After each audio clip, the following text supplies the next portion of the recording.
بسم الله الرحمن الرحيم الحمد لله رب العالمين وصلى الله على نبينا محمد وعلى آله وصحبه أجمعين كتاب الأربعين في مذهب السلف சலஃப் எனும் சஹாபாக்களுடைய பாதை அல்லது கொள்கை குறித்த 40 நபிமொழிகளில் 22வது ஜிஹாதிற்கு செல்ல ஆட்சியாளரிடம் அனுமதி பெறுதல் மற்றும் அறப்பணிகளுக்காக பயணம் செய்வதற்கு முன் பெற்றோரிடம் அனுமதி பெறுதல். இந்த தலைப்பின் கீழ் பதிவு செய்யப்பட்டிருக்கிற ஹதீஸ் عن عبد الله بن عمرو رضي الله تعالى عنهما قال جاء رجل إلى النبي صلى الله عليه وسلم فاستأذنه في الجهاد فقال أحي والداك قال نعم قال ففيهما فجاهد رواه البخاري ومسلم. அப்துல்லா இப்னு அம்ர் ரலியல்லாஹு அன்ஹு அவர்கள் அறிவிக்கிறார்கள், ஒரு மனிதர் அல்லாஹ்வின் ரசூல் ஸல்லல்லாஹு அலைஹி வஸல்லம் அவர்களிடம் வந்து ஜிஹாதில் கலந்து கொள்ள அனுமதி கேட்டார். அப்போது நபி ஸல்லல்லாஹு அலைஹி வஸல்லம், உன்னுடைய பெற்றோர் உயிரோடு இருக்கிறார்களா என்று கேட்டார்கள். அவர் ஆம் என்று சொன்னார். அதற்கு நபி அவர்கள், அப்படி என்றால் அந்த 2 பேருக்கும் பணிவிடை செய்வதில் உனது ஜிஹாதை நீ செய் என்று கூறி அவரை அனுப்பிவிட்டார்கள். சஹீஹுல் புகாரி 2842, 3004, சஹீஹ் முஸ்லிம் 2549வது ஹதீஸாக இந்த செய்தி இடம்பெறுகிறது. இந்த ஹதீஸை சலஃபுடைய பாதை குறித்த ஒரு மிக முக்கியமான ஒரு ஆதாரமாக, ஒருவர் ஜிஹாதில் கலந்து கொள்ள வேண்டும் என்றால் ஆட்சியாளராக இருக்கக்கூடியவரிடம் அனுமதி இல்லாமல் அவர் கலந்து கொள்ளக்கூடாது என்பதற்கு இது ஆதாரமாக ஆக்கியிருக்கிறார்கள். இந்த நபித்தோழரிடம் ரசூல் ஸல்லல்லாஹு அலைஹி வஸல்லம் அவருக்கு அனுமதி தரவில்லை. ஏனென்றால் ரசூல் ஸல்லல்லாஹு அலைஹி வஸல்லம் அவருக்கு வயதான 2 தாய் தந்தை இருப்பதை அறிந்து அவர்களுக்கு பணிவிடை செய்வதை கொண்டு ஜிஹாதை செய்யுங்கள், அதாவது நன்மையான காரியமும் சில நேரங்களில் அந்த சூழலுக்கு ஏற்ப ஜிஹாதாக கருத்தில் கொள்ளப்படும். அப்ப இந்த ஹதீஸ் மிக முக்கியமான ஒரு ஆதாரம். ஒருவர் ஜிஹாதிற்கு செல்ல விரும்புகிறார் என்றால் அவர் ஆட்சியாளரிடம் அனுமதி கேட்டாக வேண்டும். தனியாக ஒருவர் ஜிஹாதிற்காக செல்வது மார்க்கத்தில் இல்லை. ஒருவர் தன்னுடைய விருப்பத்தின் அடிப்படையில் ஜிஹாதை மேற்கொள்ளக்கூடாது. ஏனென்றால் ஜிஹாத் என்பது அல்லாஹ்வின் பாதையில் போர் செய்கின்ற ஒரு நிலை. அது ஒரு தலைவரின் கீழ், ஒரு இமாமின் கீழ் நடத்தப்படும். ஆகவே ஒவ்வொருத்தரும் தான் நினைத்தவாறு நான் ஜிஹாதிற்கு போகிறேன், நான் ஜிஹாத் செய்ய போகிறேன் என்று போவது இருக்குதே, அது ஜாயிஸ் அல்ல, அது ஹராம்.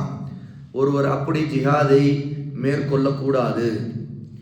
ஆகவேதான் இந்த இடத்தில் ரசூலுல்லாஹ்விடம் அனுமதி கேட்கப்படுகிறது. அந்த நபித்தோழரிடம் அனுமதி கேட்க வேண்டிய தேவை இல்லை என்று இருந்தால் ரசூல் ஸல்லல்லாஹு அலைஹி வஸல்லம், நீ எதற்கு என்னிடம் அனுமதி கேட்கிறாய், நீ அல்லாஹ்வின் பாதையில் ஜிஹாத் செய்வது தானே, நீ போ என்று அனுப்பியிருப்பார்கள். ஆனால் ஒரு ஆட்சியாளர் ஒருடைய ஹாலத், ஒருத்தருடைய நிலை என்ன என்பதை ஆய்வு செய்வார். அவருடைய குடும்ப நிலை என்ன, அவருடைய தேவை என்ன, அனைத்தையும் ஆய்வு செய்து அவரை சார்ந்திருக்கிறவர்கள் இவரை விட்டு இருக்க முடியாதுங்கிற நிலை இருந்தால் ஆட்சியாளர் நினைத்தால் ஒரு நபருக்கு அனுமதியை தரலாம், நீ ஜிஹாத் செய்ய வேண்டாம், நீ இந்த வேலையை நீ பார். ஆகவே இந்த நபித்தோருடைய நிலை, அவருடைய வயதான தாய் தந்தைக்கு பணிவிடை செய்து அவர்களை காப்பாற்ற வேண்டிய தேவை இருக்கிறது. ஆகவே ரசூலுல்லாஹ், ஆகவே நீ அவர்களுக்கு நன்மை செய்வதுதான் நீ செய்யக்கூடிய ஜிஹாத், ஆகவே நீ போய்விடு என்று அனுப்பிவிட்டார்கள். 2வது செய்தி, இந்த ஹதீஸிலிருந்து பெற்றோர்களுக்கு பணிவிடை செய்வதுடைய மிகப்பெரிய மகத்தான கூலி. ஒருவர் நஃபீலான ஜிஹாத் செய்வதை விட மகத்தானது எது என்றால் ஒருவர் தன்னுடைய வயதான தாய் தந்தைக்கு பணிவிடை செய்வது. அதற்கும் இது இந்த ஹதீஸில் மிகப்பெரிய ஆதாரம் இருக்கிறது. ஆகவே ஒருவர் அல்லாஹ்வுக்காகவே தன்னுடைய உயிரையே கொடுக்கிற அளவிற்கு ஒரு ஜிஹாதை மேற்கொள்ளக்கூடிய நிலை இருந்து அந்த ஜிஹாதும் அதே நேரத்தில் வயதான தாய் தந்தைக்கு செய்ய வேண்டிய பணிவிடையும் ஒப்பிட்டு பார்த்தால் அதில் தாய் தந்தையா இருக்கக்கூடிய அந்த வயதானவர்களுக்கு செய்யக்கூடிய பணிவிடை தான் மிக உயர்ந்த ஜிஹாதாக இருக்கும். அவர் நஃபீலான ஜிஹாத் செய்வதை விட ஃபர்தான ஜிஹாதாக இருந்தால் ஆட்சியாளர் கட்டாயப்படுத்துவார். ஒருவர் வரமாட்டேன் என்று சொன்னால் கூட அவரை தண்டிப்பதற்கு ஆட்சியாளருக்கு அனுமதி இருக்கிறது. உதாரணத்திற்கு தபூக் யுத்தத்தில் பின்தங்கிய 3 நபித்தோழர்களை 50 நாள்கள் ஊரை விட்டு ஒதுக்கி அவர்களுக்கு சலாம் சொல்வது கூட கூடாது, அவருடைய மனைவி கூட கடைசியில் 10 நாட்கள் பேசக்கூடாது, சேரக்கூடாது என்று ரசூல் ஸல்லல்லாஹு அலைஹி வஸல்லம் காப் இப்னு மாலிக் ரலியல்லாஹுடைய விவகாரத்தில் தண்டித்தார்கள். ஆக அது என்னவென்றால் அது ஃபர்தான கட்டாயமான ஜிஹாத். அதாவது ஃபர்தான ஜிஹாத் என்றால் இமாமாக இருக்கக்கூடிய ஆட்சி தலைவர் அவர் எல்லா மக்களும் கட்டளையிடுவார், சக்தி உள்ள அனைவரும் கட்டாயம் ஜிஹாதிற்கு வர வேண்டும் என்று. அந்த நேரத்தில் ஆட்சியாளர் கவனிக்கவும் செய்வார். யாராவது வரவில்லை என்றால் அவருடைய நிலை என்ன என்று பார்ப்பார். அவர்களுக்கு சக்தி இருந்தும் அவர்கள் ஜிஹாதுக்கு வராமல் இருந்தால் அந்த ஆட்சியாளர் அவர்களை கடுமையாக தண்டிக்க வேண்டும். ஆகவே அந்த அனுமதியும் ஒரு ஆட்சியாளருக்கு உண்டு. இது இரண்டாவது. மூன்றாவது, ஜிஹாத் என்றாலே அது வாளேந்து போர் புரிவது மட்டும்தான் என்று நாம் நினைக்க தேவையில்லை. அதுவும் ஜிஹாதில் அடங்கும். அதுபோல நற்காரியங்கள், உதாரணத்துக்கு இந்த ஹதீஸில் வருவதை போல தாய் தந்தைக்கு நன்மை செய்வதை கூட ரசூலுல்லாஹி ஸல்லல்லாஹு அலைஹி வஸல்லம் ஃபஜாஹித், இதை கொண்டு நீ ஃபஃபீஹிமா ஜாஹித், அந்த 2 பேருக்கும் நீ அவர்களின் விஷயத்தில் நீ ஜிஹாது செய். ஆக இது ஒரு செய்தியை சொல்லுகிறது. நன்மையான காரியங்களில் நமக்கு சிரமங்கள் இருந்தாலும் அதை சகித்து கொண்டு செய்வது ஒரு ஜிஹாத். சில நேரங்கள் நமக்கு கடினமாக இருக்கும். சில நன்மையான காரியங்களை செய்யும் போது நமக்கு பல சிரமங்கள், பல தொல்லைகள் இருக்கும். ஏன் சில நேரங்களில் இதே தாய் தந்தைக்கு பணிவிடை செய்யும் போது அவர்கள் வயதானவர்களாக இருக்கும்போது அவர்களை நிர்வகிப்பது, அவர்கள் செய்ய வேண்டிய காரியங்களை செய்யும் பொழுது நமக்கு பல மன அழுத்தங்கள், பல சோதனைகள் இருக்கலாம். அப்படி இருந்தாலும் கூட அதையெல்லாம் பொறுத்து கொண்டு ஒரு ஜிஹாத் செய்ய வேண்டும். அப்படி என்றால் என்ன? அவர்களுடைய எல்லா தொல்லைகளையும் சிரமங்களையும் நாம் பொறுத்து கொள்ள வேண்டும். இது அல்லாஹ்வுக்காக அந்த தாய் தந்தைக்கு செய்யக்கூடிய அந்த காரியமும் ஒரு ஜிஹாது தான் என்பதும் இந்த ஹதீஸை கொண்டு நாம் தெரிந்து கொள்கிறோம். ஆக ரசூலுல்லாஹி ஸல்லல்லாஹு அலைஹி வஸல்லம் இதில் இறுதியாக ஒரு செய்தியை நமக்கு முன் வைத்திருக்கிறார்கள். முன்னுரிமை எதற்கு தரப்பட வேண்டும், எந்த சூழலில் எதற்கு பிரியாரிட்டி தர வேண்டும் என்பது. ஆக ஆட்சியாளராக இருக்கக்கூடியவர் முன்னுரிமை கொடுக்கப்பட வேண்டிய சில விஷயங்களில் அவர் வழிகாட்டுவார்.